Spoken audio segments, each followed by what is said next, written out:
In Mexico, the army has confirmed the death of one of the country's most feared drug lords, known as El Mencho. El Mencho. Cartel boss El Mencho. He was one of the most wanted men in both Mexico and the United States. Mexico wakes up to smoke on the horizon and highways that have become walls of fire. The airports are in chaos. The streets are locked down. And this is not a natural disaster. This is the cartel's answer to one piece of news. Breaking news on a wave of violence erupting in Mexico following clashes between federal authorities and criminal groups. The violence was sparked by the killing of a powerful drug cartel leader. Nemesio Oseguera Cervantes, known to the world as El Mencho, the most wanted drug lord in the Western Hemisphere, is dead. And the empire he built is about to tear itself apart. The day Mexico burned. On the morning of February 22nd, a wave of violence swept across Mexico, unlike anything the country had seen in recent memory. It moved simultaneously across at least 20 states, as if activated by a single switch. Highways were blocked by burning vehicles. Supermarkets and pharmacies were set on fire. Buses were hijacked, stripped of passengers and turned into flaming barricades. Gas stations were targeted.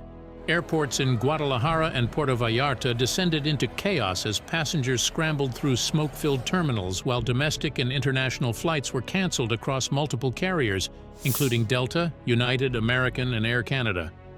This was not spontaneous rage. It was organized, coordinated, and executed with the kind of speed that only comes from a standing order that had been rehearsed and was waiting for the right moment.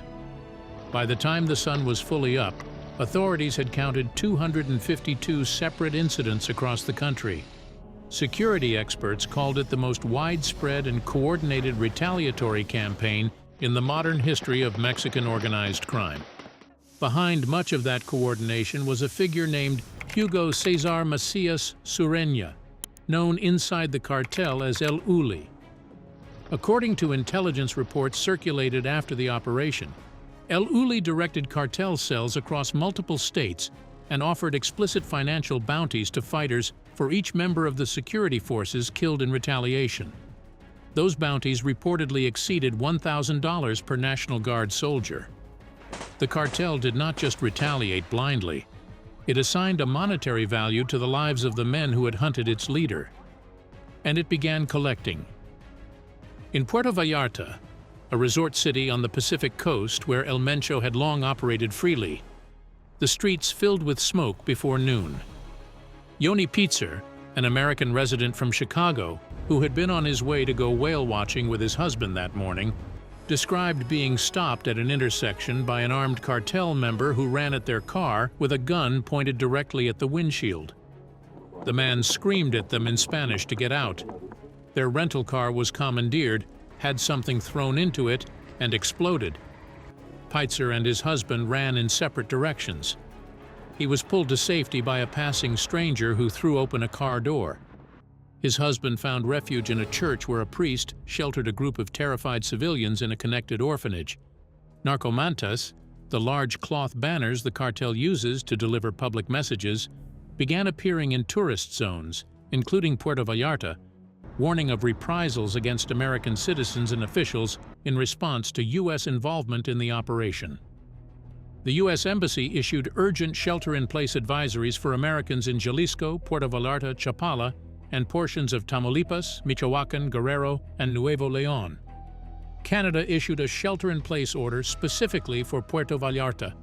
Hundreds of Americans called the embassy seeking assistance as the violence spread into areas where no one had expected it. By the end of the first 24 hours, the death toll tied directly to the retaliation had climbed above 70 people. 25 members of Mexico's National Guard were dead, killed in at least 6 separate ambushes and firefights across Jalisco. 8 CJNG gunmen had been killed in the initial raid. Dozens more cartel members died in subsequent clashes with security forces. Mexico's Defense Secretary, General Ricardo Trevilla Trejo, stood at a podium at the National Palace and described what his soldiers had accomplished while visibly struggling to hold back tears. A journalist who covered that press conference described watching the general speak about the fallen soldiers killed in a single day of retaliation, and the man responsible for sending them into that fight was barely holding it together at the microphone. To understand why that level of violence was unleashed in response to one man's death, you need to understand who that man actually was. And the first thing to understand is that almost nobody outside the cartel had ever seen his face. The Ghost. Who was El Mencho? The DEA, the most sophisticated drug enforcement agency on Earth, had only 3 photographs of Nemesio Oseguera Cervantes across a career that spanned more than 3 decades. He operated from the shadows with a deliberateness that made him nearly impossible to track. That invisibility was not accidental. It was a discipline he maintained for decades, and it was the reason he survived long after every other major cartel boss of his generation had been killed or captured. He was born on July 17, 1966, in the rural community of Culotitlan in Aguililla, Michoacan, in the Tierra Caliente region of western Mexico. He grew up in extreme poverty, one of 6 brothers in a family of avocado farmers. He dropped out of school after the 5th grade, around age 11, to work in the fields. By 14, he was reportedly guarding marijuana plantations in a region where the local economy and the drug trade had always been intertwined. The environment he came from did not create the cartel, but it built the man who would. By the mid-1980s, he had crossed illegally into the United States and was living in the San Francisco Bay Area. In 1986, he was arrested by San Francisco police on drug-related charges at the age of 19.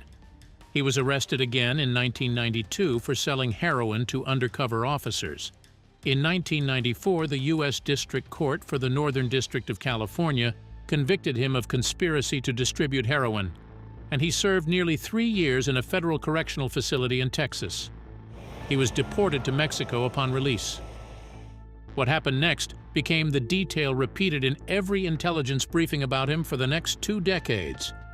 He went home, briefly worked as a police officer in the state of Jalisco, and then joined the criminal underworld he had learned to navigate in American custody.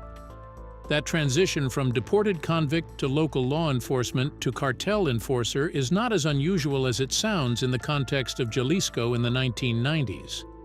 The Milenio Cartel, which he joined as a hitman and enforcer, was deeply intertwined with law enforcement and local political structures. El Mencho rose through its ranks overseeing security and operational violence.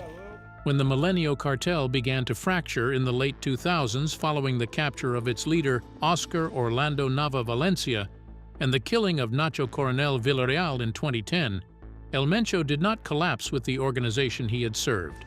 He took the wreckage, the fighters, the routes, and the institutional knowledge, and built something entirely new from it.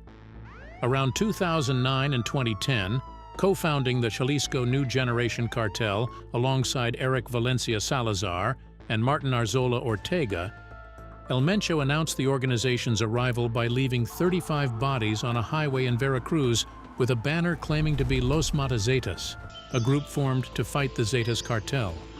The violence was not just territorial, it was theatrical, designed to send a message to every rival organization in Mexico about the kind of force it would face if it challenged the new cartel from Jalisco. Within a decade, CJNG had become what security analyst Eduardo Guerrero Gutierrez described as the most powerful criminal organization Mexico had ever seen, surpassing by a wide margin every cartel that had come before it. It operated across 23 Mexican states and had a documented presence in more than 40 countries, including distribution networks across Europe, Asia, and Australia.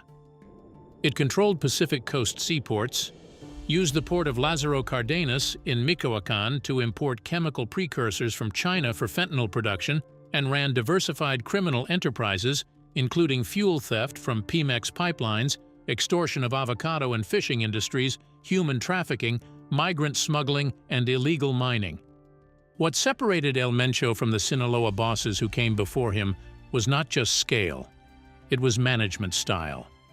Where El Chapo and El Mayo Zambada had allowed their lieutenants to operate with significant autonomy, El Mencho ran CJNG as a micromanaging dictator. Every operational aspect, from money laundering logistics to drug production schedules to territorial expansion decisions, passed through him personally. He trusted no one fully and let no subordinate act independently. That control was both the source of the cartel's discipline and, as events in February 2026 would demonstrate, the single greatest structural vulnerability the organization possessed. When El Mencho died, there was no succession plan, because El Mencho had never allowed one to exist. The military machine that protected him. El Mencho did not just build a drug trafficking organization. He built a paramilitary force. CJNG became notorious for deploying military-grade weapons, tactics, and training that blurred the line between organized crime and insurgency in ways that challenged everything Mexican law enforcement had prepared for. The cartel shot down a Mexican military helicopter with a Russian-made rocket-propelled grenade in 2015, killing 9 soldiers, and did it specifically to give El Mencho time to escape a targeted operation. It was the kind of response that redefined what the Mexican state was actually dealing with. Mexican intelligence reports described a dedicated CJNG drone wing called Operadores Droneros, an emblem-bearing unit of roughly 10 fighters operating in coordinated squads. A typical squad had 1 radio operator directing maneuvers, 5 gunmen providing ground cover, and 4 operators controlling 2 explosive-laden drones simultaneously, advancing and withdrawing in pairs. Helmet cameras and edited video footage turned each drone mission into propaganda and psychological warfare, distributed on social media to terrorize rivals and demonstrate operational capability to recruits. Beyond the drones, CJNG fighters were documented deploying armored vehicles, improvised explosive devices, landmines, grenade launchers, and anti-aircraft weaponry. In 2020, a CJNG unit ambushed the convoy of Omar Garcia Harfuch, then Mexico City's Secretary of Public Security, in a brazen daylight attack using high-caliber weapons and grenades. Garcia Harfuch was shot 3 times, in the arm, the shoulder, and the leg. 2 of his bodyguards and a civilian bystander were killed. He survived, recovered, and went on to become Mexico's national security minister and one of the architects of the operation that ultimately killed the man who ordered the attack on him. The cartel's violence was not just military in its methods. It was designed to traumatize entire populations into submission. Court testimony, intelligence reports, and survivor accounts documented mass beheadings, torture, bodies dissolved in acid, victims burned alive, and in the cartel's internal training programs, forced cannibalism, where new recruits were made to consume the organs of executed rivals as a loyalty ritual. Former traffickers who testified in U.S. courts stated that El Mencho personally ordered more than 100 murders and used uniformed police officers to move drugs and cash. The cartel did not just control territory. It occupied it, in the way an army occupies a defeated country. For years, El Mencho evaded every attempt to find him. He moved constantly, rotated between properties, communicated through intermediaries, and maintained a discipline around personal security that made him nearly impossible to locate. And the operation that finally found him would not come from a lucky break or a careless mistake by El Mencho himself. It would come from the person closest to him. The hunt. The operation that killed El Mencho on February 22, 2026, did not begin in the mountains of Jalisco. It began in Washington, D.C. on January 20, 2025, the day Donald Trump returned to the presidency and signed an executive order designating 6 Mexican cartels as foreign terrorist organizations. That designation changed everything. It expanded the legal authorities available to U.S. agencies, allowed financial institutions to be held liable for any links to cartel funds, and sent an unmistakable political signal to Mexico that the Trump administration regarded the cartel problem as a national security emergency rather than a law enforcement matter. The pressure that followed was sustained and escalating. In December 2024, the U.S. State Department had already raised the bounty on El Mencho's head to $15 million, the highest reward offered for a cartel leader in the history of the program. In December 2025, Trump signed an executive order designating illicit fentanyl and its primary chemical precursors as weapons of mass destruction, a legal reclassification that authorized responses previously reserved for state-sponsored chemical warfare programs. By the end of 2025, the DEA had seized 47 million fentanyl pills from CJNG smugglers alone, enough to represent 369 million lethal doses. On January 15, 2026, the Pentagon established the Joint Interagency Task Force Counter-Cartel, known as JTF-CC, under U.S. Northern Command. Headquartered in Tucson, Arizona, staffed by approximately 300 military and civilian personnel drawn from the FBI, CIA, NSA, DEA, and ICE. Under a single command structure and led by Air Force Brigadier General Maurizio Calabrese, the task force was designed to apply the intelligence fusion and network mapping methodologies developed against al-Qaeda and the Islamic State to the cartels operating along and across the U.S.-Mexico border. The task force had been operational for 38 days when El Mencho was killed. On February 15, 2026, 1 week before the Tapalpa raid, U.S. Navy SEAL instructors arrived in Mexico under a classified training program. Mexico's Senate had voted to authorize U.S. Special Forces operators to enter the country for the purpose of training Mexican military counterparts on targeting and apprehending high-value cartel figures. When the selected Mexican Army unit was handed off to their American trainers, the first thing the SEALs did was collect every phone and communication device from every soldier in the unit. Previous operations against El Mencho had been compromised by leaks. This time, the information would not leave the building. Just 72 hours before the raid, on February 19th, the U.S. Treasury Department sanctioned Cove Gardens, a CJNG-controlled resort in Puerto Vallarta. That sanction cut off a $300 million annual revenue stream flowing into the cartel's coffers, a financial blow timed to coincide with the intelligence operation already closing around El Mencho's location. It was part of a coordinated campaign that the Trump administration's drug czar, Sarah Carter, in a visit to Mexico 4 days after the raid, called unprecedented U.S.-Mexican coordination. The raid that ended 15 years of hunting. On February 20, 2026, Mexican military intelligence had been surveilling a trusted associate who served as a confidant to one of El Mencho's romantic partners. That associate escorted the woman to a secluded forested property outside Tapalpa, a small mountain town in the Jalisco highlands roughly 90 kilometers south of Guadalajara. She met El Mencho there for a private visit. On February 21st, she left. He stayed behind with his security detail, and that was the window. Mexican authorities began surrounding the property on February 20th, establishing a perimeter in the surrounding states carefully enough to avoid triggering suspicion among the cartel's extensive network of informants inside the security forces. The JTF-CC provided what officials described as a detailed target package that helped confirm El Mencho's exact location and movements. The selected Mexican Army unit, freshly trained by U.S. Navy SEALs who had confiscated every communication device from every soldier in the formation, moved into final positions before dawn on February 22nd. When the assault began, CJNG gunmen opened fire immediately. Defense Secretary Trevilla would later describe what followed as a very violent attack. Multiple firefights erupted as the soldiers advanced. 4 of El Mencho's guards were killed at the scene. A military helicopter was forced into an emergency landing during the chaos of the initial engagement. El Mencho, along with 2 personal bodyguards, fled into the dense wooded terrain surrounding the compound, trying to disappear into the same kind of mountain wilderness he had used to evade capture for over a decade.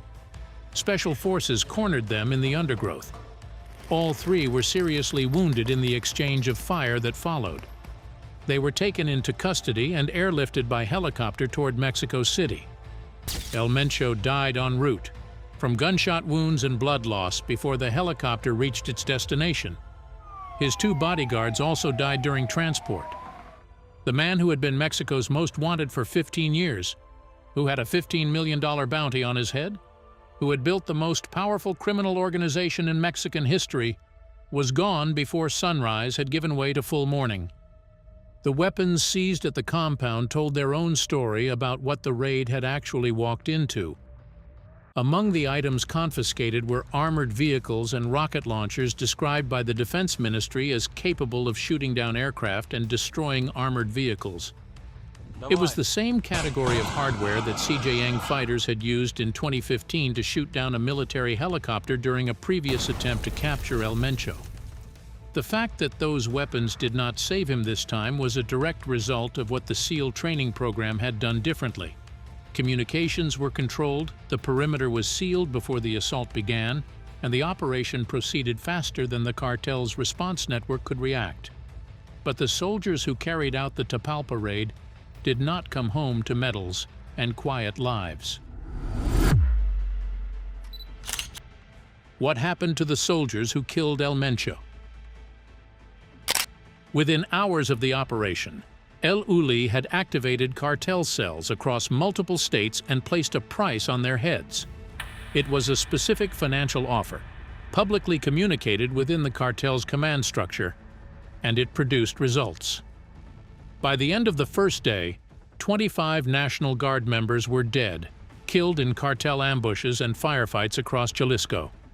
A state police officer, a security guard, and a civilian woman were also killed in the violence directly tied to the retaliation. 3 Mexican soldiers who had participated in the raid itself were wounded and transferred to Mexico City for treatment. The survivors of the Tapalpa raid did not return to a normal rotation. They stepped into an ongoing war with an enemy that was now, by every historical measure, more dangerous in the immediate aftermath of losing its leader than it had been while he was alive. A cornered cartel that has just lost its founding dictator does not become passive. It fractures into competing factions, each trying to prove it is the most violent, each attempting to establish territorial dominance before a new hierarchy can form. The soldiers who came home from Tapalpa became the front line of that next phase, still in uniform, still being hunted, inside an institution whose political leadership was simultaneously celebrating the operation and counting the dead it had produced. Defense Secretary Trevilla called the armed forces the source of Mexico's pride. President Claudia Sheinbaum stood beside him and called for peace and safety for all the population. Security Minister Omar Garcia Harfuch, the man who had survived a CJNG assassination attempt in 2020, and who had overseen the arrest of more than 37,000 suspects and the seizure of more than 300 tons of illicit drugs since Sheinbaum took office, announced that the majority of blockades had been cleared by end of day, and that 0 remained by Monday morning. The immediate crisis was contained faster than many expected. But the experts looking at the institutional picture were not reassured by the speed of that containment. And they have been left asking a harder question. Does killing the boss actually change anything in the long run? The question the victory speech ignores. El Chapo was extradited in 2017. El Mayo Zambada ended up in American custody in 2024. Other cartel bosses had been killed or captured across 2 decades of kingpin strategy operations. And the fentanyl kept flowing. The meth kept flowing. The extortion, the violence, the corrupted institutions, and the desperate recruits kept the machine running without any of the men whose names were on the reward posters. Dr. Annette Eidler of Oxford's Global Security Program was direct about what had actually been accomplished. The structure of CJNG was still intact. The organization had not died with El Mencho. What died was the central authority binding it together. The killing was a powerful symbol and a genuine tactical achievement, but it was not by itself a structural solution to an organization that the DEA described as a franchise. composed of roughly 90 semi-independent regional organizations operating under the CJNG banner across almost all 50 U.S. states. El Mencho's death removed the franchisor. The franchises were still open. Vanda Felbob Brown of the Brookings Institution described it as both a genuine tactical achievement and a demonstration of U.S.-Mexican cooperation designed partly to deflect pressure for U.S. military action on Mexican soil. David Mora of the International Crisis Group observed that Sheinbaum had demonstrated to Trump that cooperation and intelligence sharing could produce the results the administration desired, and that Mexican troops were capable of taking down high-value targets. The political calculation was real and visible. Mexico acted to protect its sovereignty while delivering the result Washington had been demanding. What the kingpin strategy does not do is address the poverty, the corruption, the broken local institutions, and the narco culture that provides the social base from which every cartel, including the next one, draws its recruits and its protection. Getting the man at the top makes headlines. Dismantling the social conditions that make organized crime the most viable economic option in large parts of rural Mexico is the work that does not get press conferences. And it is the only work that produces lasting change. The Succession War. The natural blood successor was never an option. El Mencho's son, Ruben Oseguera Gonzalez, known as El Menchito, was already serving a life sentence in the United States, plus 30 years following his sentencing in Washington, D.C. in March 2026, just weeks after his father's death. He had been extradited to the U.S. and tried on drug trafficking and conspiracy charges that resulted in the court ordering the forfeiture of $6.26 billion. By September 2025, he had been transferred to ADX Florence, the federal supermax known as the Alcatraz of the Rockies, under special administrative measures that prevented him from communicating with the outside world. The line of succession, in any formal sense, had been severed before the raid even happened. El Mencho's brother Antonio Oseguera Cervantes, known as Tony Montana, had been extradited to the United States and charged in Washington, D.C. for his leadership role in the cartel. The Trump administration had secured the extradition of 29 high-ranking cartel leaders from Mexico in the weeks following the raid, systematically eliminating the people most likely to stabilize CJNG after El Mencho's death. That left the succession question to the cartel's regional commanders and operational lieutenants, none of whom had been authorized by El Mencho to act independently, and none of whom had the organizational authority or personal loyalty network to claim the leadership without a fight. The most frequently cited candidates were a stepson, Juan Carlos Valencia Gonzalez, who commanded elite assault units, and Hugo Gonzalez Mendoza Gaitan, known as El Sapo, a brutal enforcer associated with some of the cartel's worst mass violence. Neither had an uncontested claim, and contested claims in the cartel world are not settled by negotiation. Security experts agreed on what would follow. The pattern was documented from every prior cartel decapitation in Mexican history. Lieutenants fracture from the central organization, form competing factions, behave like guerrilla groups fighting for territorial control, and produce a wave of internal violence that is often worse than the violence the original organization had been generating. The Sinaloa cartel, itself weakened by the arrest of El Mayo Zambada and the chaos of its own succession battle in 2024, was watching. Every other regional criminal organization in Mexico was calculating whether to move into CJNG territory while the cartel was leaderless or to wait and see what emerged. The violence coming would not look like the dramatic blockades of February 22nd. It would be quieter, more targeted, more rural, and potentially more lasting. Thanks for watching. Now check out the videos popping up on screen for more unbelievable stories.